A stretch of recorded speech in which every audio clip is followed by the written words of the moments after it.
Hi students. तो आज के लेक्चर में हम 11 कॉमर्स का sets and relation chapter start करेंगे। इस लेक्चर में हम देखेंगे व्हाट इज सेट, सेट्स क्या होता है, रिप्रेजेंटेशन ऑफ सेट, सेट को किस फॉर्म में रिप्रेजेंट कर सकते हैं और टाइप्स ऑफ सेट्स देखेंगे। इस तो ठीक है, फिर आज का लेक्चर स्टार्ट करते हैं।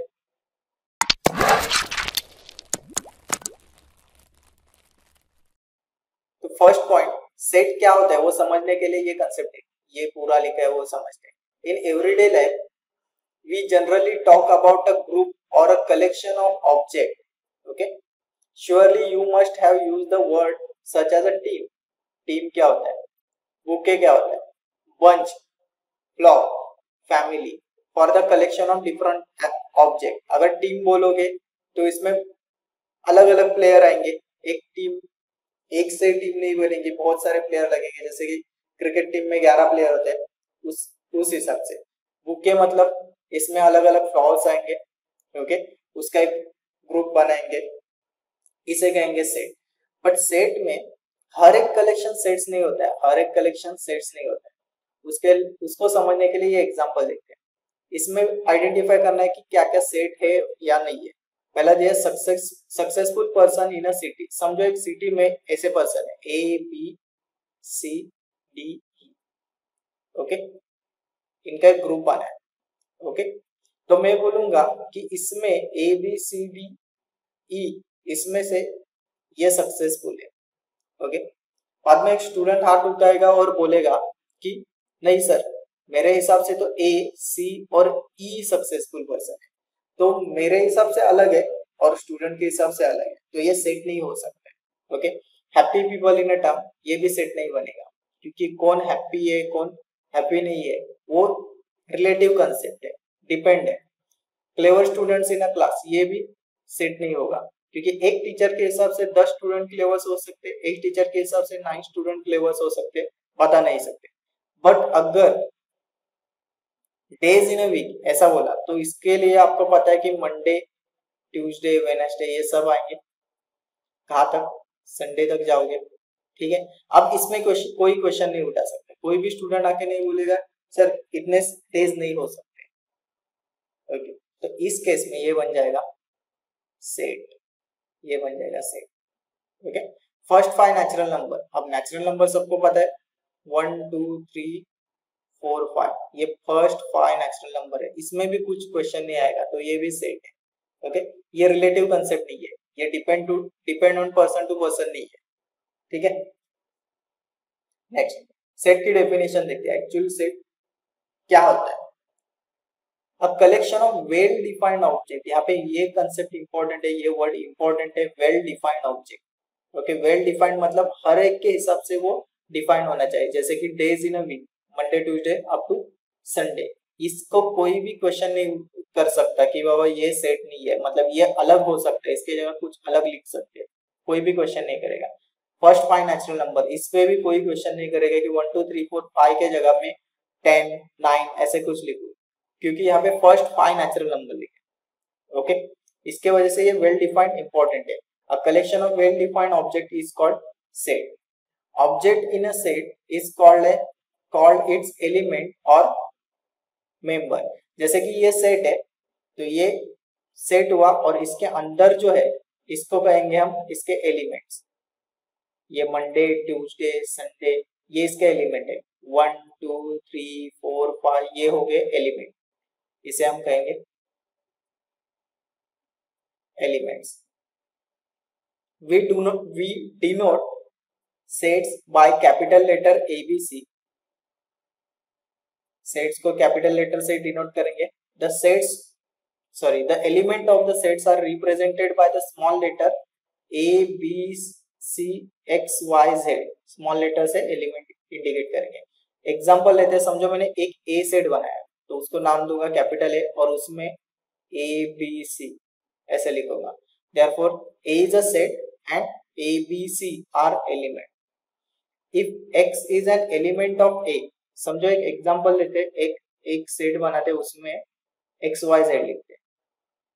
Okay, if X is an element of A, we write X belongs to A and read as X belongs to A. मतलब इस फॉर्म में लिखोगे, मैंने रीड ही ऐसा किया कि x belongs to a, okay, और इसको रीड भी करेंगे x belongs to a, okay. समझो मैं y के बारे में लिखता हूँ तो y ऐसे ही लिखेंगे कि y a में है, ओके, और रीड कैसे करेंगे, y belongs to a। If x is not a element of a, समझो इस सेट के बारे में बोल रहा हूँ, इसमें तो a के सेट में x नहीं है, इस सेट में, okay, we write x not belongs to a, तो यहाँ पे लिखा है x does not belongs to a। Simple, इस केस में x a के सेट में नहीं आता है, क्लियर। अगर समझो दूसरा सेट होगा b, उसमें लिखा है e f g और x के बारे में पूछ रहे तो हम लिखेंगे x does not belongs to b, खत्म, okay. For example 0 is a whole number but not a natural number, जैसे कि हमें पता है कि 0 जो होल नंबर होता है बट नेचुरल नंबर नहीं होता है, ओके। नेचुरल नंबर में क्या क्या आता है, नेचुरल नंबर में 1 2 3 4 5 ऐसे नंबर कंटिन्यू होते जाएंगे, और होल नंबर में सेम नंबर होंगे पर 0 से स्टार्ट होंगे, 0 1 2 3 4 5 ऐसे कंटिन्यू। तो 0 होल नंबर में आता है, देखो ये होल नंबर में आता है बट नेचुरल नंबर में नहीं आता है, तो हम लिख सकते हैं 0 बिलोंग्स टू w, मतलब whole number, and 0 does not belongs to natural number, clear. मतलब सेट क्या होता है वो कंसेप्ट समझ में आए, आगे चलते हैं। सेट को कैसे रिप्रेजेंट करते हैं, रिप्रेजेंटेशन ऑफ, तो यहाँ पे दो ही फॉर्म है सेट को रिप्रेजेंट करने के लिए, एक रोस्टर फॉर्म और दूसरा set builder form, okay. Roster form मतलब सिंपली हम जिस वे में इसको रिप्रेजेंट कर सकते हैं, एकदम सिंपल फॉर्म, उसे कहेंगे रोस्टर फॉर्म, ओके। तो डेफिनेशन की आपको जरूरत नहीं है, फिर भी एक बार रीड करो। In roster form we list all the elements of set with in a bracket and separate the element by comma, मतलब हर एक एलिमेंट को कॉमा से सेपरेट करोगे और ये कर्ली ब्रैकेट में लिखोगे बस, ओके। एग्जांपल लेते हैं, the set using the roster method। पहला b is a set of all day in a week, week में कितने डेज होते हैं, सो मंडे से संडे तक पूरे लिख दिए, कॉमा कॉमा से सेपरेट किए, ये हुआ अपना roster form. See the set of vowels in English alphabet, vowels कितने होते हैं, A E I O U, comma comma से सेपरेट किया, मतलब सिंपल, जिस सिंपल फॉर्म में आप लिख सकते हो सेट को उसे कहेंगे रोस्टर फॉर्म। नेक्स्ट, अब सेट बिल्डर फॉर्म, ये थोड़ा सा हल्का सा कॉम्प्लिकेटेड है, इसको हम ऐसे दिमाग में रख सकते हैं, जो कुछ भी हम सिंपल लिख सकते हैं उसको हम कोड लैंग्वेज में लिखेंगे, ओके। जैसे कि देखो y is a set of all month in year, तो यहाँ पे इसको रिप्रेजेंट कैसे किया है, y x/x is a month of the year, तो इसको अगर रोस्टर फॉर्म में लिखोगे तो ये कैसे आएगा, जनवरी फरवरी मार्च अप्रैल पूरा दिसंबर तक, ठीक है। रोस्टर फॉर्म ये जनवरी फरवरी मार्च अप्रैल ये पूरा आ जाएगा कंप्लीट दिसंबर तक, ठीक है। ये हुआ रोस्टर फॉर्म और उसका ये हुआ सेट बिल्डर फॉर्म, मतलब यहाँ पे कोड में लिखा है, शॉर्ट फॉर्म में लिखा है, ठीक है। D is a set of perfect square of natural number, तो इसको हम लिख सकते हो ऐसे x/x, x नेचुरल नंबर के बारे में बोल रहे हैं ना, तो x belongs to natural number and x is a perfect square,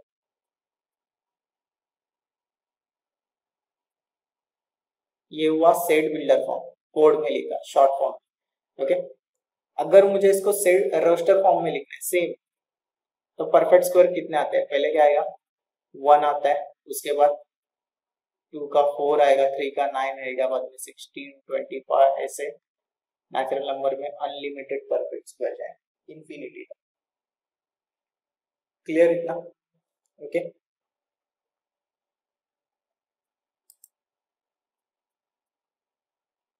तो इसके बेसिस पे एक्सरसाइज 1.1 में से पहले दो क्वेश्चन सॉल्व करें। Question 1, describe the following sets in roster form, हमें सिर्फ इसको रोस्टर फॉर्म में लिखना है, मतलब सिंपल फॉर्म में।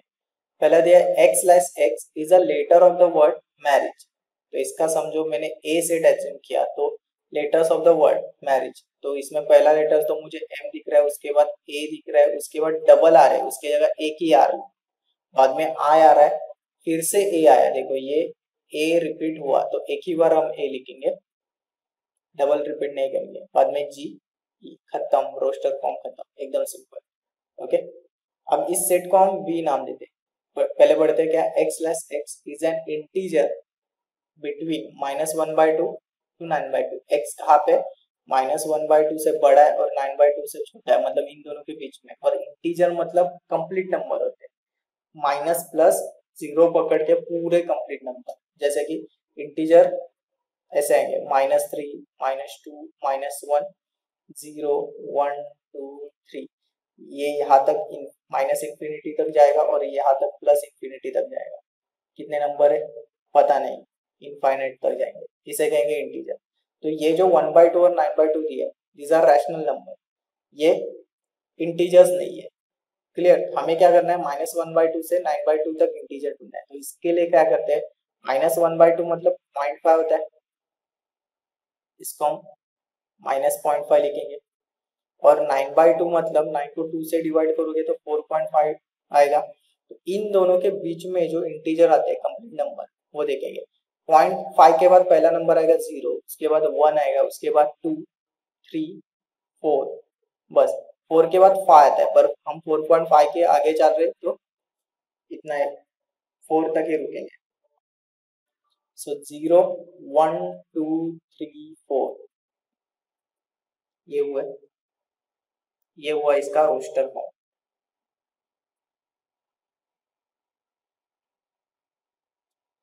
आगे x/x is equal to 2n, n belongs to natural number, इसका रोस्टर फॉर्म तो एकदम सिंपल है। n जो है वो नेचुरल नंबर में, और उन्होंने x इज इक्वल टू क्या लिखा है, 2n लिखा है। तो हम नेचुरल नंबर के नंबर लिखते हैं 1, 2, 3, 4, 5, ये नेचुरल नंबर कंटिन्यू जाएगा। ठीक है, n के जगह, इस जगह n के जगह 1 डालो, सो 1 इंटू 2, 1 इंटू 2 क्या आएगा, पहले फर्स्ट 2, बाद में 2 पुट करो, 2 इंटू 2 4, बाद में 3 पुट करो 6 आएगा, 8 आएगा, 10 आएगा, ऐसे कंटिन्यू, कहाँ पे स्टॉप होगा वो नहीं पता, कंटिन्यू इनफाइनाइट। ठीक है, next, describe the following sets in set builder form. Set builder form मतलब कोड में लिखना है ऐसे। तो यहाँ पे पहले एक रोस्टर फॉर्म दिया है 0, तो इसको कोड में कैसे लिखेंगे, ऐसे लिख सकते हो। मुझे पता है कि 0 के बारे में स्पेशलिटी क्या है, वो होल नंबर होता है बट नेचुरल नंबर नहीं होता है। तो हम स्टार्ट ही ऐसे करेंगे, x/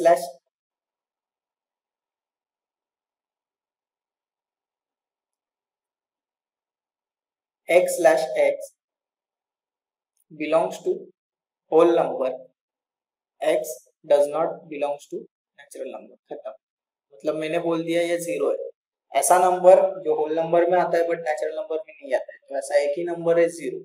तो इसके बारे में मैंने इस कोड फॉर्म में लिख दिया। ठीक है, नेक्स्ट, अब देखो यहाँ पे जो नंबर दिए 0, +-1, +-2, +-3, तो इसको मैं ऐसे लिख सकता हूँ सिक्वेंसली, -3 आएगा, उसके बाद -2 आएगा, उसके बाद -1, 0, +1, +2, +3। ओके, ये एक्चुअली ऐसा सेट है।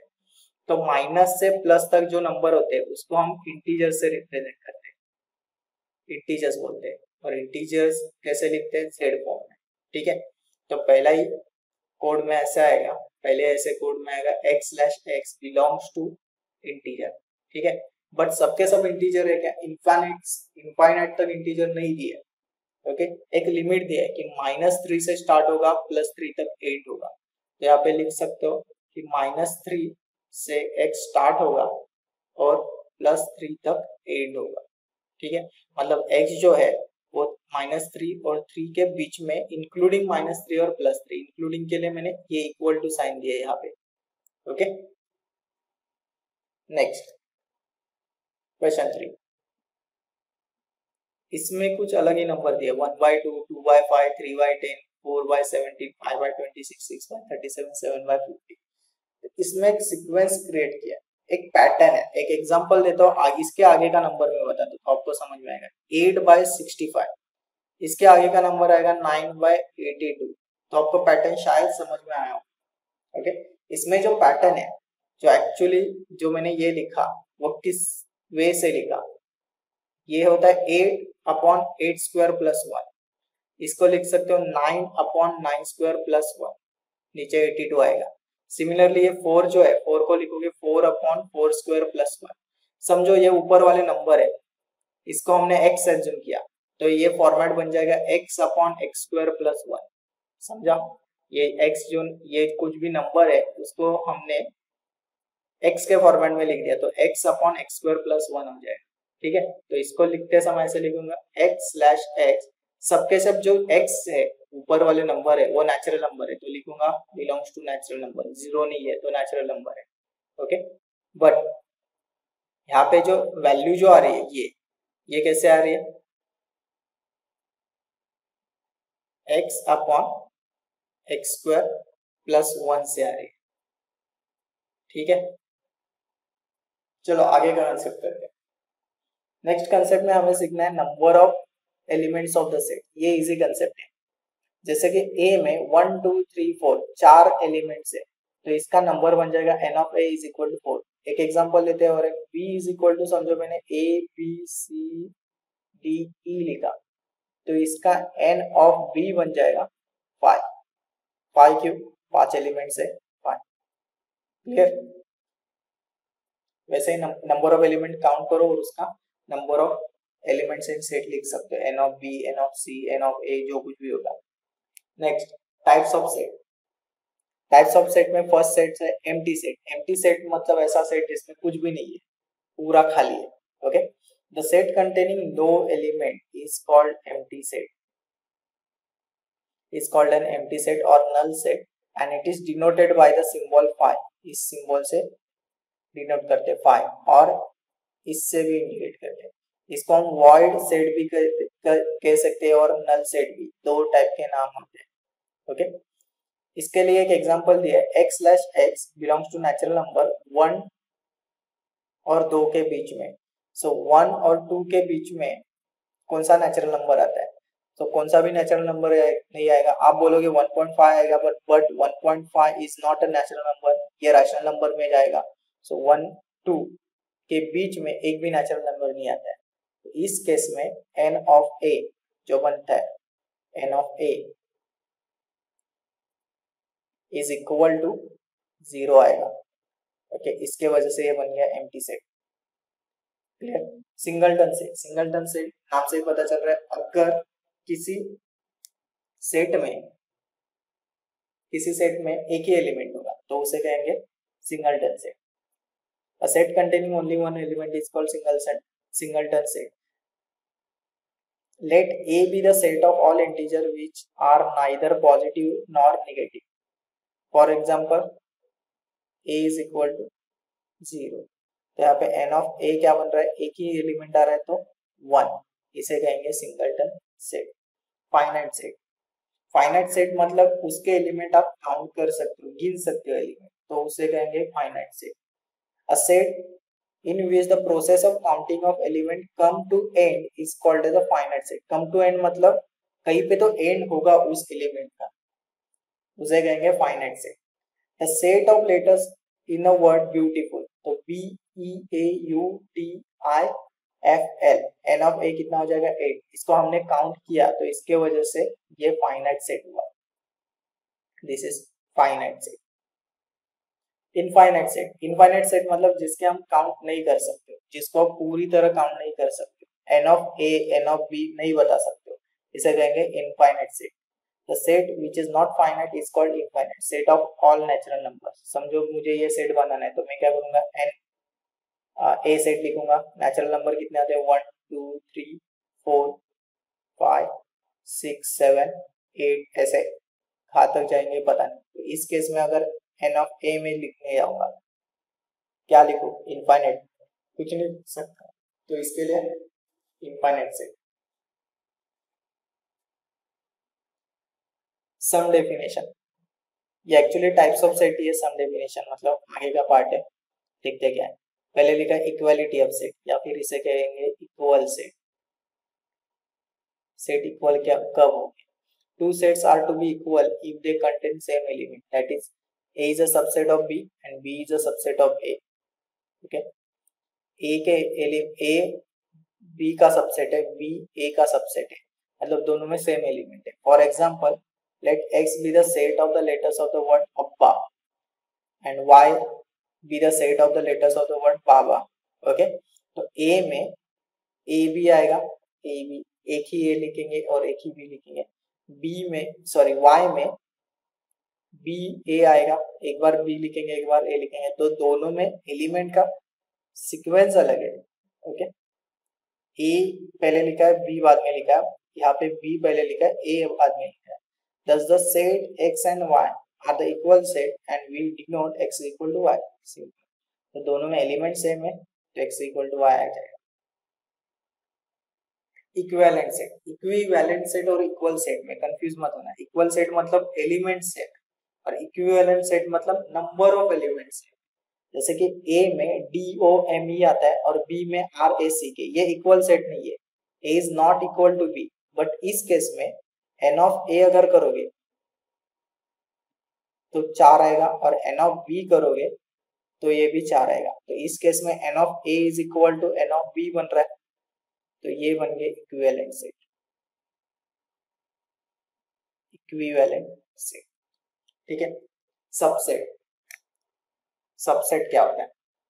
A set A is said to be subset of B if every element of A is also an element of B and we write A subset of B. For example, समझो A के element है 1 2 3 और B के element है 1 2 3 4 5.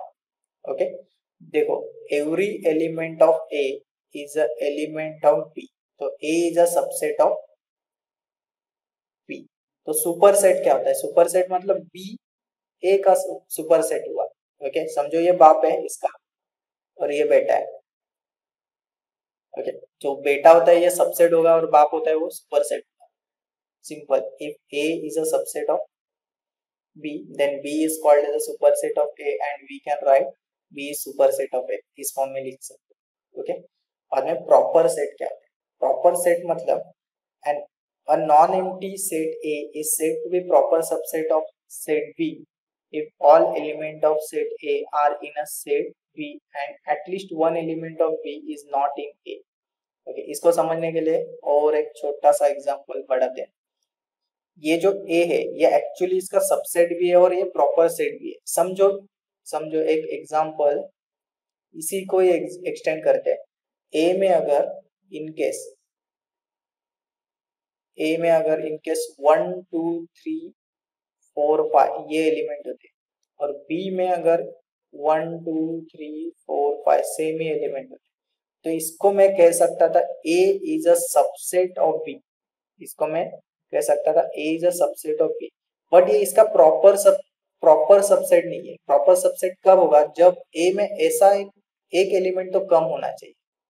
Okay. B को exactly copy नहीं करना चाहिए. तो 1 2 3 4 यहाँ पे 1 2 3 4 और B में कुछ एक्स्ट्रा है. ओके. तो ये बन गया प्रॉपर सबसेट. प्रॉपर सबसेट को हम ऐसे इंडिकेट करेंगे. A is proper subset of B. ठीक है. देखो, एक इसको ऐसे दिमाग में रख सकते हो. A is, इस केस में देखो A is less than equal to B. B से लेस देन हो सकता है या फिर इक्वल टू भी हो सकता है, जैसे कि इस दो एग्जांपल से मुझे पता चला. ओके. देखो इस केस में A is less than equal to B, ऐसे दिमाग में रख सकते हो. लेस देन भी है और इक्वल टू भी है, बट प्रॉपर सेट में इक्वल टू नहीं आएगा, सिर्फ लेस देन आएगा. ठीक है. रिमार्क, ये इंपॉर्टेंट है. If there exist even single element in A which is not in B, then A is not a subset of B and we can write A is not subset of B. For example, समझो A में element आते हैं 1 2 3 4 और B के element आते हैं 0 1 2 3 और direct 5. तो यहाँ पे 1 तो बी में है, 2 भी बी में है, 3 भी बी में है और जो 4 है वो बी में नहीं दिख रहा है, then A is not subset of B.